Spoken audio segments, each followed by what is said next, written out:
ఏ oils వాడినా మీకు hair fall అస్సలు తగ్గట్లేదా? అయితే నేను చెప్పే ఈ ఒక్క టిప్పు మీరు ఫాలో అయ్యి చూడండి, మీ హెయిర్ ఫాల్ మొత్తం తగ్గిపోతుంది. కోకోనట్ ఆయిల్ హెయిర్ లెంతీగా అవ్వడం కోసం, హెయిర్ గ్రోత్ మంచిగా ఉండడం కోసం జింజిలీ ఆయిల్ని, ఇంకా క్యాస్టర్ ఆయిల్ హెయిర్ రీగ్రోత్ కోసం, నీమ్ ఆయిల్ ఏమోని డాండ్రఫ్ పేలు ఉంటే అవి పోవడం కోసం, ఆలివ్ ఆయిల్ హెయిర్ ఫాలికల్స్ని స్ట్రెంథన్ చేయడం కోసం మనం ఈ 5 ఆయిల్స్ని యూజ్ చేస్తున్నాం. ఈ 5 ఆయిల్ మిక్చర్ టుగెదర్ వాడినప్పుడు మిరాకిల్సే జరుగుతాయి.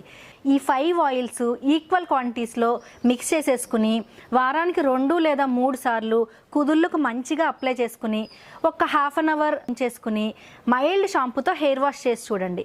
దాంతో మీకు హెయిర్ ఫాల్ తగ్గుతుంది, డాండ్రఫ్ పోతుంది, హెయిర్ సిల్కీగా షైనీగా అవుతుంది, ఇంకా హెయిర్ రీగ్రోత్ అవుతుంది. అన్ని రకాల హెయిర్ ప్రాబ్లమ్స్కి ఈ ఒక్క ఆయిల్ మీకు మంచి సొల్యూషన్గా మిగిలిపోతుంది. ఇంకా మంచి రిజల్ట్స్ కోసం ఈ 5 ఆయిల్స్ మిక్చర్లో 2-3 గార్లిక్ ఫ్లేక్స్, కొద్దిగా వాము వేసుకుని లైట్గా ఫ్రై చేసుకుని ఆ ఆయిల్ని మనం హెయిర్కి అప్లై చేసుకుని లైట్గా 4 to 5 minutes మసాజ్ చేసుకుని మైల్డ్ షాంపూతో హెయిర్ వాష్ చేస్తే రిజల్ట్ చాలా బాగుంటుంది.